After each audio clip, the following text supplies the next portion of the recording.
Hey, how's everybody doing out there?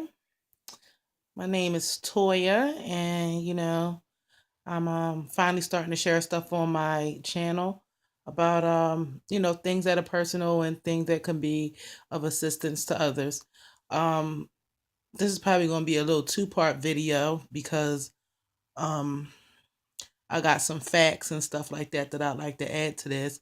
But the first part would just be about, some personal experience and, what to look for. Now, this is video is about domestic violence. Okay.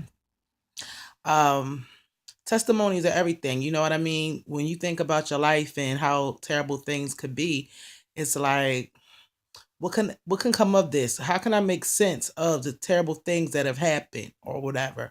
So the only thing that I can say is that I'm going to take that experience, I'm going to share that experience, and hopefully that somebody, sees this or hears this, you know what I'm saying, they can relate and make a better decision than if they didn't hear the message. So glory be to God for, the realization to share, some things. Now, I'm not going to get gory on the details or whatever because that's just extra. But I'll start, I'll just say this. God delivered me from the hand of somebody who wanted me dead on multiple occasions. Maybe they didn't necessarily in their right mind want me dead, but all the things that they did points to I no longer want you alive, you know, all those times I remember was so many times I remember thinking, Lord, please, if you just let me get out of this situation, that I'll do this or I'll do that. And well, not like so fake, but just saying that I'm going to make sure that I'm together and I'm right and I'm not going to have myself in a position like this again or whatever. But when you're dealing with a woman or a young woman or teenager, I don't know, I hear that it's rampant in teens too. But what goes on is that the victim starts usually to feel bad for their attacker because their attacker gets to crying and gets to apologizing. And you know that if you love this person and y'all been together for how much time, you have faith or confidence that they really do care about you. And the fact that they did these terrible things must really be weighing on their heart, and it really hurts them that they have done this. And so with their tears and you thinking about them, it's like, oh, well, I'll be a bad person if I don't, forgive them. And Lord forbid you're in a situation to where you got one of the super crazies and they're on the things like, oh, well, I just knocked your block loose or whatever, but I'm sorry, please forgive me. I'm on my knees and I'm crying to you for you to forgive me. And then they do this instantly. It's like your nose is still bleeding and it's pretty much, I'm sorry, forgive me right now, or I'm going to go upside of your head. And now when you get, around somebody who does that, it's really it's really hard to deal with because in hindsight I started to think, um man, maybe if I would have just forgave, instantly, or at least said so instantly, then that could have saved me a lot of extra abuse points. Because but to me, in my mind, I was just so upset that you hurt me like this, and then you're not even giving me time to think or to even do anything. When you want to forgive somebody on your own, then I forgive you, give me time. Not my nose is still bleeding and now you have my hair forcing me to forgive you, or things are going to get a whole lot worse.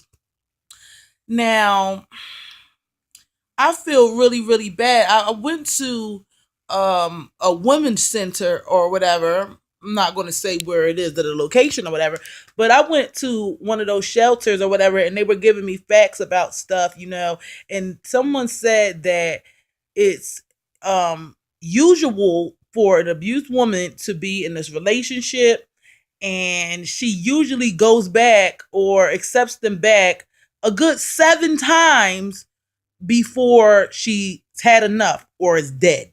Okay. And so it makes you think, What is the mind state of somebody who keeps accepting somebody back who's doing them this way?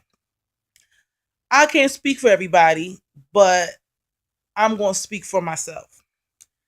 It's hard to say. I spent a lot of my time feeling really, really, really bad for him because I felt like he, needed me emotionally. I felt like if he wasn't with me, then he would really break down. He would lose it. He would hurt somebody else. I've seen it for myself. So it was like, well, if I'm not here with you, then things are going to get worse for you. I feel bad for you. And then a lot of times it was also, sheesh, the relationship is terrible, but you do show love sometimes. And when I'm running away from you, I live a life in fear and panic because I know now that you're looking for me. And when you find me, you're going to be really happy to see me. But soon you're going to start thinking, how dare you run out on me? How dare you be gone? How dare you not let me know where you were going? What were you doing when you were gone? So what did I bust your nose? So what did I stomped on your head? So what did I did this? So what did I did that? So what did I did the most terrible things?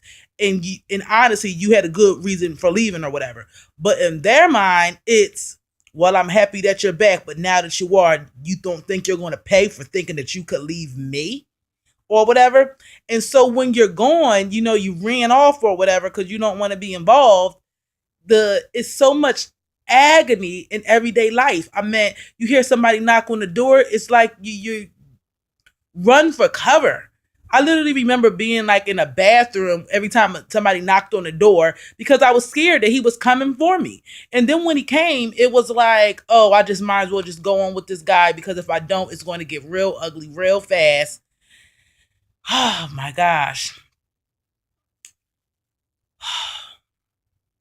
Sometimes when I think about those days, it just seems so surreal. I can't believe that that was happening in my life, but it certainly was. And I'm not the only one. It's so many people out there who just don't, tell their story. I think telling your story is therapeutic. With like my sisters or like, my mom or, somebody who's really close to me, I mean, they know this story. I mean, they used to have prayer circles, power prayer groups, wondering or praying to the most high for my safety because this guy was literally off of his rocker and he didn't care. Once you get somebody who feels like they have complete rights to you, you're no longer their significant other. You're officially their property, and you're going to do what they say when they say it, or you're going to be beat to a bloody pulp. And it was just really messed me up because I never thought, when you're a kid, you never say, oh, I want to be, tricked into being with somebody who is so loving and just loves to give hugs and kisses and just tells me he loves me all the time. And then on the flip side of things, he goes in. He will snap your neck, choke you out, can't breathe, or whatever, blacked out. You would think that, oh my God, you would think that if somebody, really loves and cares about you, no, let's take chemical imbalances into account too. Some people really have chemical imbalances. The mind forces are possessing their minds, all types of stuff like this. Because you would think that if you just got some guy who, just, snapped off for just a millisecond or whatever, once he realizes that you're blacked out on the ground, that he would stop and want to help you and be sorry. But no, when you come to it, they still want to keep a boot in your throat. That's somebody who ain't right.